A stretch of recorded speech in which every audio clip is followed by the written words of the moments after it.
साथ में है कोडरमा के बहुत बड़े समाज सेवी जो है महिला का फुटबॉल मैच भी करवाए और कोडरमा विधानसभा में खड़ा हुए थे। चंद्रदेव यादव जी, इनसे जानते हैं क्या आज का माहौल है, क्या आपका प्रतिक्रिया है, क्या कोडरमा जिले में विकास हुआ है।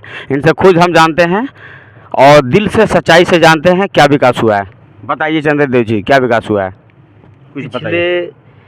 कई वर्षों से जो राजनीतिक समीकरण और जो ये भूचाल चल रही है, इसमें लगता है कि विकास के नाम पे मैं जहाँ तक समझता हूँ कि अभी कोई कार्य जैसा नहीं हुआ है, जिनके लेकर के खुद जो जनप्रतिनिधि और जो कोडरमा सांसद के रूप में यहाँ से थी, उन्होंने ये पहचान नहीं बना सकी कि दूसरों को ला करके प्रचार कराना पड़ा।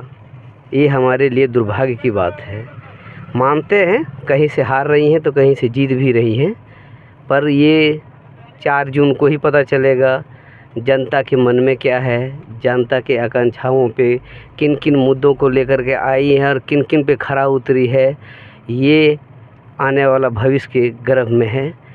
ये हम सबों को विशेष तौर पे आज की परिवेश में जो जानने को मिल रहा है जनता के द्वारा, और आज जो इलेक्ट्रॉनिक मीडिया के माध्यम से विशेष तौर पे आज सब कोई रूबरू हैं। सर, कोडरमा जिला अभ्रक प्रधान क्षेत्र है, इसके विषय में आपके मुंह से हम 2 शब्द सुनना चाहते हैं, कारण कि आप इतना अपने अंदर से इतना खर्च कर चुके हैं, अपने अंदर से कोई किसी का मतलब सहयोग नहीं, अपने पैकेट से खर्च कर चुके हैं। मतलब आपने कोडरमा जिले विकास के लिए तरह तरह का फुटबॉल मैच करवाया, तरह तरह का आपने कैंपेन करवाया, तरह तरह का आपने खेल का आयोजन करवाया ताकि लोग मोटिवेट हो, समाज से जुड़े, अच्छाई को अच्छाई देखे, गलत को गलत देखे। लेकिन आप रोजगार के बारे में, कोडरमा जिला अभ्रक प्रधान क्षेत्र, उसके बारे में सर आप क्या कहना चाहेंगे? 2 शब्द आपके मुँह से हम ज़रूर सुनना चाहेंगे। जहाँ तक मेरा मानना है कि कोडरमा जो अभ्रक नगरी है और उसके साथ साथ पिछले कई दशक से, पिछले 5 दशक से, कई दशक से नहीं 5 दशक से यहाँ का जीविकोपार्जन के रूप में जो पत्थर उद्योग था, जिसे हम लोग माइंस कहते थे, जिसे गिट्टी के द्वारा कम से हज़ारों लोगों का गाड़ियाँ यहाँ चलती थी, लाखों लोगों को रोज़गार था। आज विशेष तौर पे अभ्रक के साथ साथ स्टोन, ब्लू स्टोन ठप पड़ा हुआ है। लोग विकास के लिए बाहर पलायन कर रहे हैं, रोज़गार के लिए बाहर पलायन कर रहे हैं और जनप्रतिनिधियों का बाट जोड़ रहे हैं। पर जो उदासीनता देखने को मिल रही है, मैं समझता हूँ कि कोडरमा के लिए एक अच्छी बात नहीं है। जहाँ तक खेल की बात रही तो मैं समाज से जुड़ा हुआ रहा हूँ, खेल से जुड़ा हुआ रहा हूँ। मेरा व्यक्तिगत इच्छा एवं समाज की इच्छा के कारण मैंने महिला और फुटबॉल एवं पुरुष फुटबॉल का मैच पिछले लगभग 1 दशक से कराते आ रहा हूँ। जब जब मौका मिला मैं समाज में आते रहता हूँ और समाज को अपनी जो भी योगदान होती है या जो कहीं से कॉल किया जाता है तो मैं अपना कोशिश करता हूँ कि उन लोगों के साथ मिल बैठ कर के समाज के लिए जो भी काम किया जाए वो कम है। सर, आज कोडरमा लोकसभा अभिनेत्री अन्नपूर्णा देवी का जनसभा था, समर्थन रैली था। मध्य प्रदेश के मुख्यमंत्री मोहन यादव आए हुए थे। अन्नपूर्णा देवी का संबोधन था कि ये माइका डिबरा जो रोजगार का समस्या वो राज्य सरकार का है, लेकिन हमारा झारखंड 24 साल का हो चुका है। 24 साल में सबसे ज़्यादा जो है बीजेपी शासन किया है। इसके विषय में मैडम से आप क्या कहना चाहेंगे, या आप आम पब्लिक, आपके चाहने वाले से आप क्या कहना चाहेंगे? अभी तक रोजगार स्थापित नहीं हुआ है। पिछले 24 वर्ष हो चुका है झारखंड का जन्म हुए, और जिन हालात और जिन परिस्थितियों और जिन उपेक्षाओं के साथ और जिन आकांक्षाओं के साथ इनका जन्म हुआ, उन आकांक्षाओं पे पिछले मैं समझता हूँ कि 25 वर्षों में से 15 वर्षों बीजेपी यहाँ पे रही है। पर जो रवैया विकास से संबंधित एवं जनता से संबंधित जिन जिन मुद्दों को लेकर के हुई है या होती रही है, पर मैं समझता हूँ कि जनप्रतिनिधियों ने आज तक खरा नहीं उतरा। माननीय सिर्फ स्वर्गीय श्री रमेश प्रसाद यादव जी जिन चीज़ के लेकर के कोडरमा का जिला का निर्माण किया लालू यादव जी के हाथों में, आज उनका सपना अधूरा है। और हम लोग जहाँ तक समझते हैं इसी के कि अभी भी अधूरा है, आने वाला समय में कब पूरा होता है ये हम लोग कोशिश देखेंगे और करेंगे भी कि उनके सपनों को साकार किया जाए।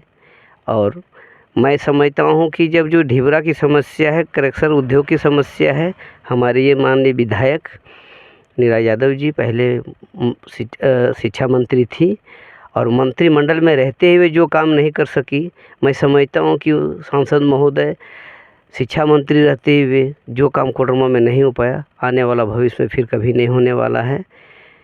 इन सबों के लेकर के कोडरमा में जो भी अंदर गुस्सा है वो जायज़ है और मैं समझता हूँ कि उसी के हिसाब से जनता अपनी अपनी फैसला लेगी। मैं समझता हूँ कि इन्हें मौका देना चाहिए, पर मौका के साथ साथ जनता क्या मौका देती है ये आने वाला निकट भविष्य में पता चल जाएगा।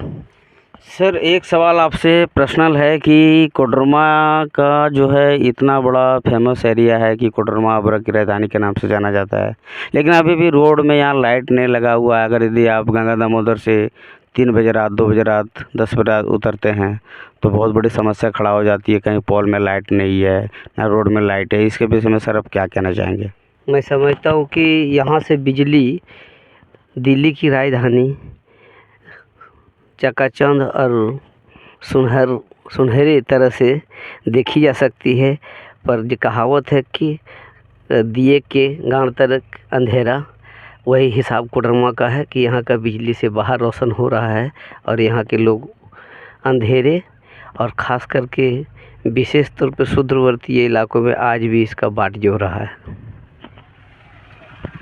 सर कोडरमा से लोगों से अपील क्या करना चाहेंगे? वोट है, स्वतंत्र है, वोट जो है बिकना नहीं चाहिए, लेकिन क्या विकास को लेकर किसको वोट करना चाहिए?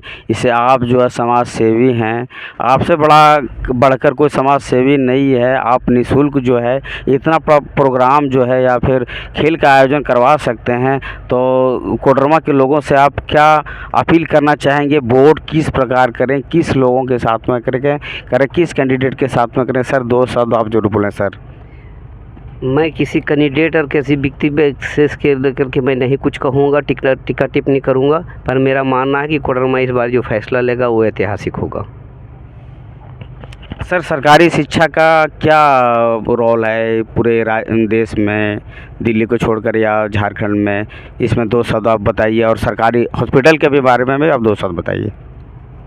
मैं जहाँ तक समझता हूँ कि जो पिछले ये भी 2019 के बाद जो सरकारी शिक्षा नीति जो बनी हमारे देश के लिए, वह खासकर से गरीब गुरुआ के लिए दुर्भाग्यपूर्ण है। ये किसी के पक्ष में नहीं है, ये बड़ी पूंजीपतियों के लिए है। इसलिए मैं कहना चाहूँगा कि ये शिक्षा नीति जितनी जल्दी बदली जाए उतना ही ज़्यादा होगा। गरीब गुरुआ पढ़ करके आगे आने वाला भविष्य में कुछ कर पाएगा। अस्पताल के बारे में सर? और जहाँ तक अस्पताल की बात है, स्वास्थ्य शिक्षा से संबंधित जो भी चीज़ें हैं, वहाँ तक मैं मानूँगा कि जो प्राइवेट क्लिनिक है उनका काबिल तारीफ़ है। जो तिलैया से लेकर कोडरमा तक और हजारीबाग से लेकर के चंदवारा तक और चंदवारा से लेकर के डुमचांच तक, राजधनवार तक जो आज पब्लिक का सेवा कर रहे हैं, उनका जितना भी कोटि कोटि उनका धन्यवाद करना चाहिए। और जहाँ तक सरकारी संस्था की बात है वो हाशिए पर है।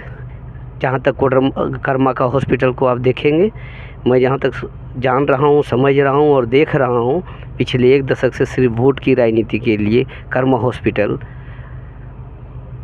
पूरा नहीं हो पाया।